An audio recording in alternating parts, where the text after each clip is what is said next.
ہی فائدہ ہوتا ہے کہ مشک بیچنے والا ہو سکتا ہے کہ تجھے وہ مشک اپنی طرف سے عطیہ کر دے، یا پھر بندہ وہاں بیٹھا ہے دل کرے تو خرید لے۔ اگر یہ دونوں میں سے کوئی بھی کام نہ ہو تو کم سے کم وہاں بیٹھنے سے خوشبو تو آتی رہتی ہے۔ اسی طرح اچھی صحبت اختیار کرنے سے انسان خیر اور بھلائی میں رہتا ہے، جبکہ بھٹی دہکانے والا، اس کے پاس بیٹھنے میں نقصان ہی نقصان ہے، کیونکہ ممکن ہے بھٹی سے اڑنے والی چنگاری یہ کپڑے کو جلا دے، اور اگر کپڑا محفوظ بھی رہا تب بھی اس کے پاس بیٹھنے سے کم دھواں تو پہنچتا رہے گا۔ اسی طرح نیک و بد صحبت اختیار کرنے کا معاملہ ہے۔ نیک لوگوں کی مجلس اختیار کرنے سے ہمیں نفع ہوتا ہے، اور برے لوگوں کی رفاقت سے ہمیں ضرر پہنچے گا۔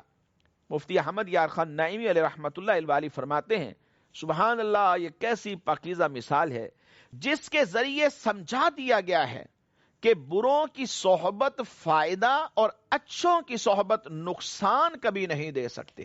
اچھوں کی صحبت سے تجھے اچھائی ملتی ہے، بھلائی ملتی ہے، نفع ملتا ہے، اور بروں کی صحبت سے اچھائی نہیں ملتی، وہاں برائی ہی ملتی ہے، نقصان ہی ہوتا ہے۔ تو نیک لوگوں کی مجلس کو اختیار کرنا چاہیے۔ امام نووی رحمت اللہ تعالی علیہ فرماتے ہیں کہ اس حدیث پاک میں صالحین، نیک، عمدہ اخلاق کے حامل، علم و ادب سے مزین، زہد و مروت سے آراستہ لوگوں کی مجلس اختیار کرنے کی فضیلت بیان ہوئی ہے، اور اس کے برعکس شریر، اہل بدعت، غیبت کرنے والے، فاسق و فاجر اور کسی بھی قسم کے اعمال مذمومہ کا صدور کرنے والوں کی صحبت میں بیٹھنے سے گویا ہمیں منع کیا گیا ہے۔ مولا علی قاری رحمت اللہ تعالی علیہ نے حضور نبی پاک صلی اللہ علیہ وسلم کے اس فرمان کی بڑی پیاری پیاری حکمتیں بیان فرمائی ہیں۔ چنانچہ ارشاد فرماتے ہیں کہ حدیث مذکور میں علماء و صلحاء کی مجلس کو اختیار کرنے اور فساق و فجار کی صحبت سے اجتناب کرنے کی ترغیب دلائی گئی ہے، کیونکہ نیک لوگوں کی رفاقت دنیا اور آخرت کے اندر سود مند ہے، جبکہ شریروں کی ہم نشینی دو جہاں میں ضرر رساں ہے۔ بھلے لوگوں کی مصاحبت بھلائی اور برے لوگوں کی مصاحبت سے برائی ہاتھ آتی ہے۔ اسی لیے کسی نے کیا خوب کہا تھا، صحبت صالح ترا صالح کنند، صحبت تالے ترا تالے کنند، کہ اچھوں کی صحبت تجھے اچھا بنا دیتی ہے اور بروں کی صحبت تجھے برا بنا دیتی ہے۔ فرمایا جس طرح ہوا جب پاکیزہ چیز کے اوپر سے گزرتی ہے تو خوشبو مہکاتی ہے، اور جب گندگی پر سے گزرتی ہے تو بدبو سے ماحول کو ناگوار کر دیتی ہے، نیز برائی یہ انسان کی جانب بہت تیزی کے ساتھ بڑھتی ہے اور بہت جلد انسانی طبیعت کے اوپر اثر انداز ہو جاتی ہے۔ الغرض صحبت بہت مؤثر ہوتی ہے۔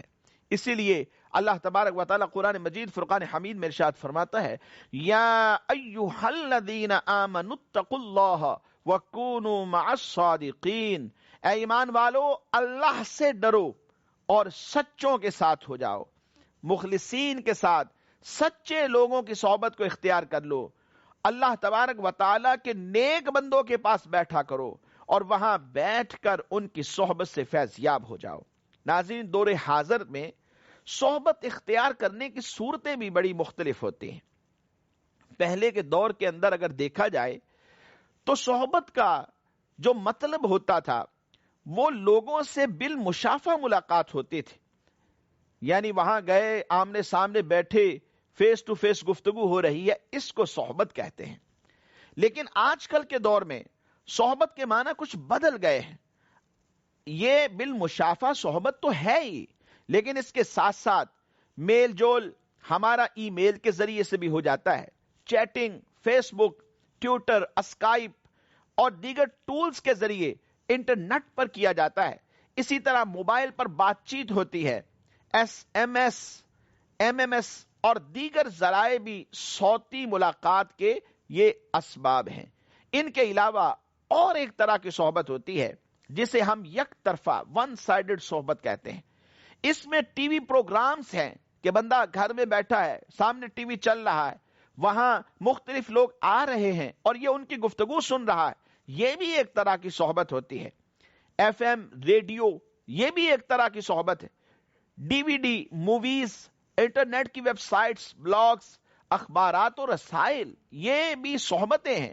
آج لوگ ان کی صحبت کے اندر اپنے وقت کا ایک بڑا حصہ ہے جس کو صرف کر رہے ہوتے ہیں. صحبت یاد رکھیے، قابل مشافہ ہو، فیس ٹو فیس ہو یا کسی اور ذریعے سے ہو، بہرحال اس کا اثر تو شخصیت کے اوپر ہوتا ہے. چنانچہ انٹرنیٹ پر فحش ویب سائٹس کی صحبت اختیار کرنے والوں کا رویہ جارحانہ ہوتا ہے. جسمانی طور پر وہ بندے کے اوپر اپنے اثرات مرتب کرتا ہے، اور دوسری جانب جو شخص قرآن پڑھنے والا ہے، اللہ تبارک و تعالیٰ کا ذکر کرنے والا ہے، اللہ تبارک و تعالیٰ کے اولیاء کا ذکر کرنے والا ہے، ان کے واقعات کو پڑھنے والا ہے، جو نبی پاک صلی اللہ علیہ وسلم کی تعلیمات خود پڑھتا بھی ہے اور دوسروں تک پہنچاتا بھی ہے اور ان کا نفاذ اپنی ذات پر کرنے والا ہوتا ہے، اس بندے کی حالت بھی مختلف ہوتی ہے. یہ شخص قرآن پڑھنے والا گویا کہ قرب خدا بندی کو حاصل کر لیتا ہے. صحبت کی اسی اہمیت کے پیش نظر اللہ تبارک و تعالیٰ نے یہ ارشاد فرمایا، اے ایمان والو، اللہ سے ڈرو، وَكُونُوا مَعَ الصَّادِقِينَ، اور سچوں کے ساتھ ہو جا. اتنا ہی فائدہ ہوتا ہے کہ مشک بیچنے والا ہو سکتا ہے کہ تجھے وہ مشک اپنی طرف سے عطیہ کر دے، یا پھر بندہ وہاں بیٹھا ہے، دل کرے تو خرید لے. اگر یہ دونوں میں سے کوئی بھی کام نہ ہو تو کم سے کم